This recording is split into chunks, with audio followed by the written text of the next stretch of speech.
అందరికీ నమస్తే. మనతో పాటు ప్రముఖ నిర్మాత చిట్టిబాబు గారు ఉన్నారు. ఆయనతో మాట్లాడదాం. నమస్తే సార్. నమస్తే.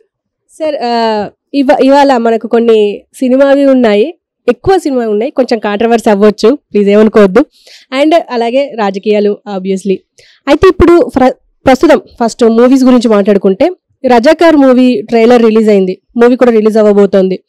ఈ మూవీ ఏమైనా కాంట్రవర్సీకి గురయ్యే అవకాశం ఉంది అంటారా? అంటే ఆల్రెడీ మాట్లాడుకుంటున్నాము మనం, ఇంకా హిందూ మతం హిందూ ముస్లింలకు ఏమైనా గొడవ అయ్యే అవకాశం ఉంది అనేసి బయట మాట్లాడుకుంటున్నారు, మీరేమంటారు? చరిత్ర కదమ్మా, ఇప్పుడు అది కాంట్రవర్సీ అవటానికి చరిత్రను వక్రీకరించి ఏమైనా తీస్తే తప్పితే చరిత్ర ఆధారాలతోటి చరిత్రలో జరిగిన సంఘటనలని వాటిని కనుక తీస్తే దానికి అబ్జెక్షన్ ఉండడానికి కానీ కాంట్రవర్సీ అవటానికి వీల్లేదు.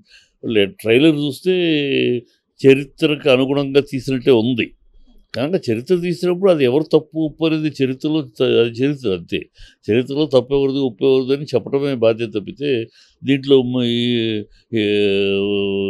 హిందువుల కోసం తీశారు, ముస్లింల కోసం తీశారు అన్నమాట కరెక్ట్ కాదు. ఆ విశ్లేషణ చేసేటప్పుడు ఆ సినిమా ఫిక్షనా హిస్టరీనా? అది ఫిక్షన్ కాదు, చరిత్ర. చరిత్ర అన్నప్పుడు చరిత్ర ప్రజలకు తెలిసిన చరిత్ర, అది అందరికి తెలుసు. ఇప్పుడు చరిత్ర కావాలంటే కూడా నెట్లో కొట్టి దాని మూమెంట్ ఏంటి, దాని గొడవ ఏంటి, ఎట్లా అయింది, ఎలా అయింది, హిందువులకు ఎలా నష్టం జరిగింది, అది అన్నీ తెలుసు. ఇవాళ ఉన్న ఎంఐఎం ఈ ఎట్లా రజాకారులకు వెనకాల ఉండింది అన్నీ వస్తాయి. సో వాళ్ళకి నష్టం జరగచ్చు, కానీ నిజం చెప్పేటప్పుడు నిజంగా చెప్పాలి. మరి ఎంత ధైర్యంగా చెప్పాడో నిజం చూడాలి. అది సినిమా చూస్తే కానీ అసలు చెప్పేవాడు ఎప్పుడు కూడా చరిత్ర చెప్పేవాడు కొంచెం ధైర్యంగా చెప్పాలి. ఎవరు తప్పంటే వాళ్ళు ఘటాపథంగా కాశ్మీర్ ఫైల్స్ తీశారు, చరిత్ర క్లీన్ ఆధారాలతోటి, ఇదిగో పేపర్ 296 సాక్ష్యాలతోటి సెన్సార్ చేయించుకున్నాడు. అసలు ప్రతిదీ డైలాగ్ కానీ ప్రతి సన్నివేశం కానీ ఆ చరిత్ర రికార్డ్స్ చూపించి, ఇదిగో ఈ రికార్డు ప్రకారం ఈ సీన్, ఈ రికార్డు ప్రకారం ఈ డైలాగ్ అని. సో ప్రజలు హర్షించారు.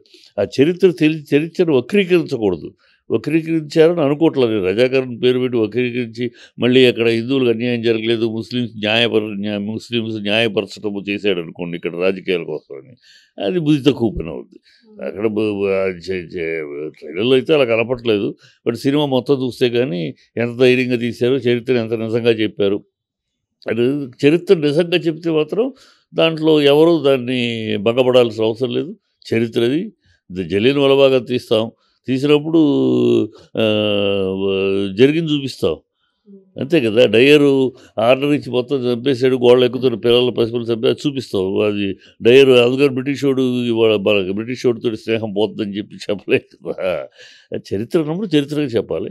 బహుశా రజాకారు నా చూసేదాకా యాజ్ ఇట్ ఈస్ ట్రైలర్ చూస్తే మాత్రం నా ఫస్ట్ ఒపీనియన్, ఫస్ట్ ఇంప్రెషన్ చరిత్రను చెబుతున్నాడు కరెక్ట్గానే అనిపించింది.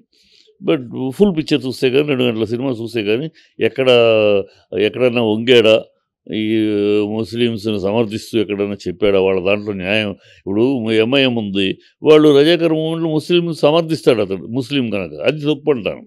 నువ్వు ముస్లిం కనుక ముస్లిం తప్పును కూడా సమర్థించడం, హిందూ కనుక హిందూ తప్పును కూడా సమర్థించడం కరెక్ట్ కాదు.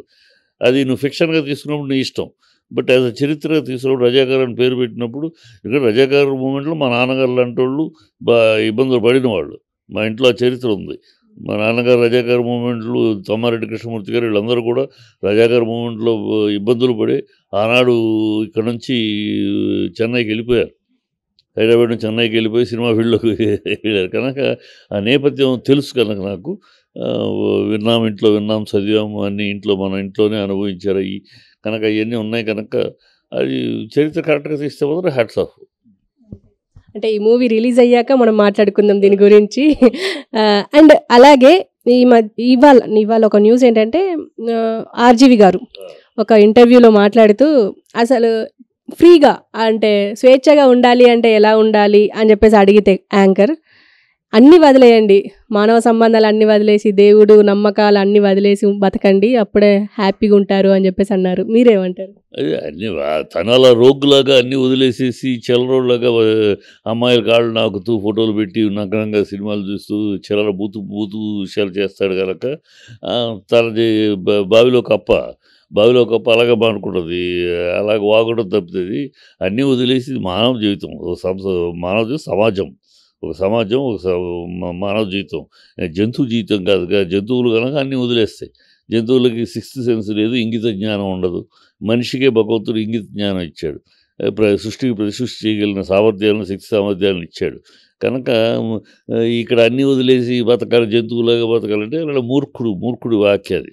అదొక మూర్ఖుడు. వాడు అలా అన్నీ వదిలేసినాడు, అన్నీ తెగించినాడు, మొహం మీద ఉమ్మేసిన తుడుచుకుని వెళ్ళిపోయేవాడు.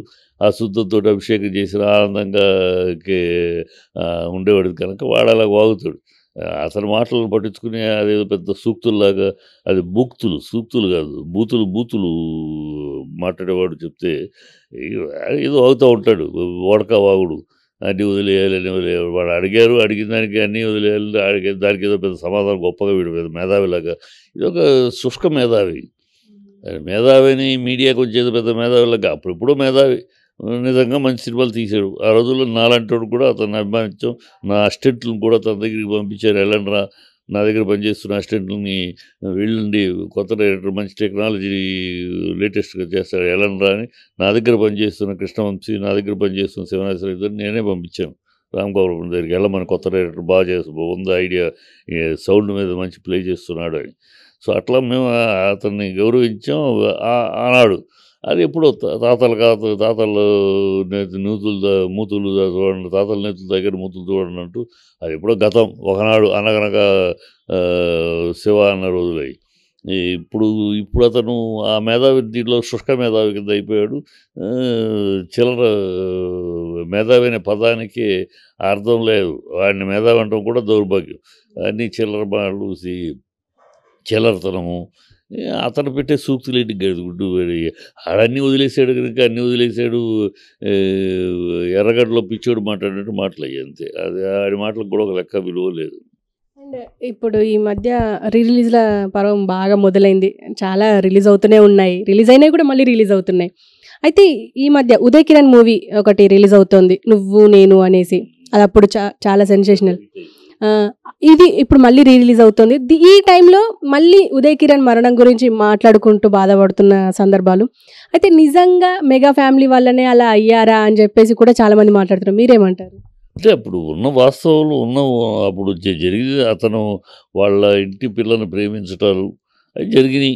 ప్రేమించాలి, ఆ ప్రేమను వీళ్ళు అంగీకరించకపోవటం తద్వారా అతని మరణానికి అతను మానసికంగా ఇబ్బంది పడి అతని సినిమాలన్నీ కూడా రిలీజ్ అవ్వకుండా ఆపేయటాలు, రిలీజ్ అవ్వకుండా, ఏ సినిమాకి ఫైనాన్స్ రాకుండా, సినిమాలు రిలీజ్ కాకుండా అతని కెరియర్, ఆ విషయంగా కెరియర్గా అడ్డుకున్నారు. అడ్డుకున్నది ఎవరు అంటే వీళ్ళే, మెగా ఫ్యామిలీ అని ఆ రోజుల్లో మాట. అది అతను ఆ రోజుల్లో మెగా ఫ్యామిలీని ఏమి చేయలేక, ఏమి ఎదుర్కోలేక, మానసికంగా నా కెరియర్ కూడా పోయింది అని చెప్పేసి, లవ్ పోయింది, కెరీర్ పోయిందని మానసిక బాధతోటి అనుభవించాడు అనేది చరిత్ర చెబుతున్న విషయాలు.